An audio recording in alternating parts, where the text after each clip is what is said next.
नमस्कार, आप देख रहे हैं भास्कर सारण 24/7। मैं आपके साथ मनीष सिंह और आज हम बात करेंगे बिहार की उस सच्चाई की जो कभी देश के लिए शर्म का कारण बनी और अब फिर से उसी दौर में लौटने की आशंका जताई जा रही है। हम बात कर रहे हैं लालू प्रसाद यादव की, एक ऐसा नाम जो कभी गरीबों को पिछड़ों की आवाज बनकर उभरा, लेकिन धीरे धीरे उनकी राजनीति भ्रष्टाचार, जंगल राज और परिवारवाद की पहचान बन गई।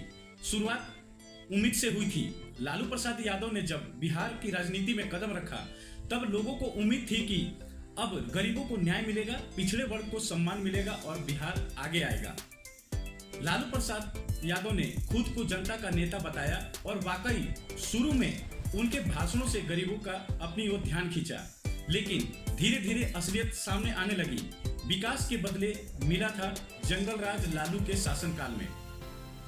सड़कें गड्ढों में बदल गई, अस्पताल में डॉक्टर नहीं सिर्फ दलाल दिखने लग गए, स्कूल में पढ़ाई बंद और मास्टर साहब घर बैठे तनख्वाह लेने लगे, बेरोजगारी बढ़ी, युवाओं को पलायन धीरे धीरे करना पड़ा, भ्रष्टाचार चरम सीमा पर आ गया था, पुलिस भर्ती से लेकर शिक्षकों की नियुक्ति तक पैसे लिए जाते थे।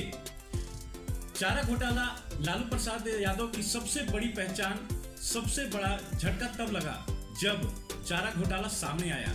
जानवरों के चारे के नाम पर 950 करोड़ रुपए घोटाला हुआ, करोड़ों रुपए का घोटाला हुआ और इसका मास्टरमाइंड बताया गया खुद लालू प्रसाद यादव को। इस केस में कई सुनवाई हुई और लालू यादव को दोषी ठहराया गया, उन्हें जेल भेज दिया गया, राबड़ी देवी को मुख्यमंत्री बना दिया गया। लालू जब जेल गए तो उन्होंने बिहार की सत्ता अपनी पत्नी राबड़ी देवी के हाथ में सौंप दी। राबड़ी देवी ना तो पढ़ी लिखी थी, ना ही प्रशासन का कोई अनुभव था। विपक्ष ने बताया था बिहार अब भगवान भरोसे है। राबड़ी के समय में भी हालात नहीं सुधरे, बल्कि अपराध और बढ़ गया और विकास पूरी तरह ठप हो गया। नौकरी के बदले जमीन लिए जाने लगे। विपक्ष और कई पत्रकारों ने आरोप लगाया कि लालू शासन में लोगों से कहा गया सरकारी नौकरी चाहिए तो अपनी जमीन हमारे नाम लिखवाना पड़ेगा। इसका नतीजा ये हुआ कि गरीबों की जमीन लालू प्रसाद यादव के परिवार के नाम हो गई और बदले में कई बार तो नौकरी भी नहीं मिली। 2005 में बदलाव की शुरुआत, लालू राबड़ी का शासन करीब 15 साल चला और आखिरकार साल 2005 में जनता ने बदलाव का मन बना लिया।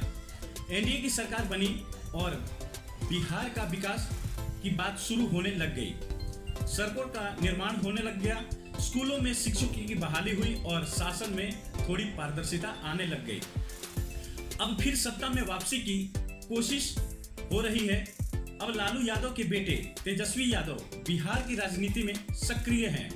वे खुद को नया चेहरा बताते हैं, लेकिन सवाल ये उठता है क्या नीयत वही पुरानी तो नहीं?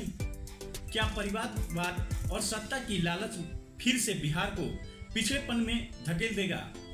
अब जनता समझदार है। अब बिहार की जनता पहले से ज्यादा जागरूक है। लोग जात पात से ऊपर उठकर सवाल पूछ रहे हैं, क्या फिर से लालू राज लौटेगा? क्या फिर से बिहार की युवाओं को बिहार से पलायन करना पड़ेगा? क्या फिर स्कूल में ताले लगेंगे और अस्पतालों में दवा बंद हो जाएगी? या फिर अब हम वोट देंगे काम के आधार पर? बिहार की राजनीति आज एक ऐसा मोड़ पर खड़ी है जहां जनता को तय करना है वह भूतकाल के जंगल राज में लौटेगी या विकल्प के रास्ते विकास पर चलेगी। आखिर में यही कहेंगे, अब समय है आंखें खोलने का और अपना भविष्य खुद चुनने का। बाकी आप देख रहे थे भास्कर सारण 24/7, सच्ची बात सीधी बात जनता के साथ। हमें लाइक कीजिए, कमेंट कीजिए और शेयर कीजिए ताकि हम जनता तक अपनी बात पहुंचा सकें। नमस्कार।